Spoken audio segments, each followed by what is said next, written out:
calon bunda atau yang sudah menjadi seorang bunda yang sudah melahirkan ya, dan juga untuk para calon ayah atau yang sudah menjadi ayah mungkin ingin mengetahui seputar tentang perawatan luka jalan lahir setelah persalinan normal. Dan di sini saya akan membahasnya satu persatu. Simak ya. Yang pertama, sebelum membersihkan area vagina, bunda wajib mencuci tangan pakai sabun dan air mengalir.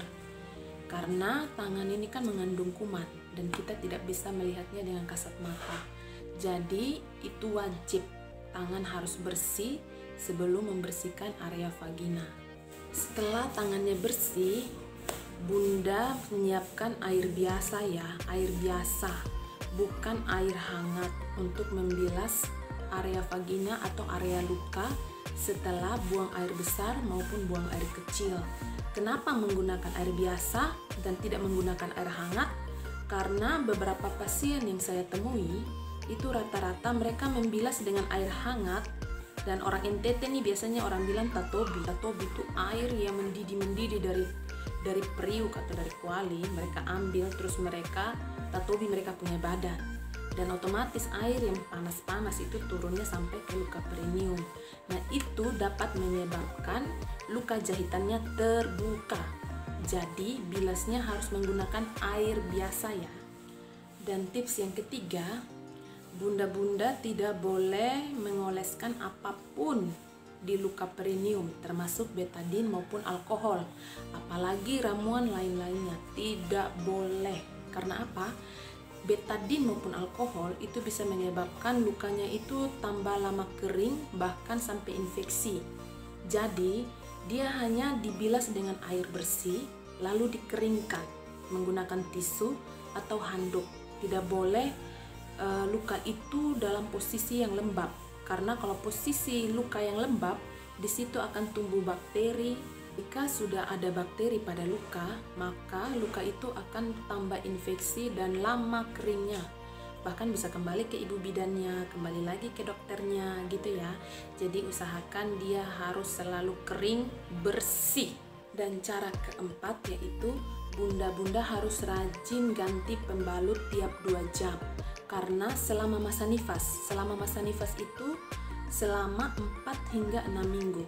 Jadi darah nifas itu akan keluar terus lewat jalan lahir, dan jika tidak ganti pembalut akan menyebabkan infeksi, bakteri berkumpul di situ.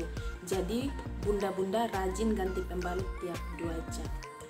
Cara kelima yaitu perbanyak makan sayur bening ya, sayur bening, terus atau sayur berkuah. Perbanyak minum air putih dan juga perbanyak makan buah agar waktu bunda-bunda BAB tidak terjadi sembelit. Nah, kalau misalkan sembelit dan ibu memaksakan untuk buang air besar, itu bisa terjadi luka itu terbuka atau benang itu bisa terlepas. Dan cara keenam yaitu cara duduk dan cara bangun. Jadi ketika bunda mau duduk ataupun berdiri harus pelan-pelan, santai. Jadi kalau misalkan ibu-ibu punya darah-darah tomboynya itu masih ada, ditahan, dikontrol ya. Jadi kalau duduk pun harus duduk pelan-pelan, kalau bangun pun bangunnya pelan-pelan, supaya luka itu dia tidak terbuka atau jahitan itu tidak terlepas. Dan cara yang ketujuh yaitu supaya lukanya cepat kering, cepat sehat, ibunya kembali pulih. Untuk sementara waktu puasa dulu ya, tidak boleh berhubungan seksual untuk beberapa waktu. Intinya masih dalam pemulihan ya, ditahan dulu, puasa dulu ya, jangan berhubungan seksual dulu. Nanti dikasih pengertian buat suaminya. Biasanya saya menjelaskan langsung ke suaminya supaya suaminya juga bisa mengerti. Kadang kalau istri yang jelaskan mereka tidak mau menerima, tapi mungkin bunda juga mempunyai trik dan cara yang berbeda, mereka mau menerima. Dan cara yang kedelapan atau yang terakhir yaitu bunda harus memakan putih telur. Jadi putih telur itu didapat dari telur ayam kampung maupun telur ayam ras. Jadi mana-mana saja mau makan telur yang mana, yang penting yang dimakan itu cuma putih telur yang direbus, bukan yang digoreng. Terus kuningnya tidak usah dimakan karena kuning itu bisa menyebabkan kolesterol.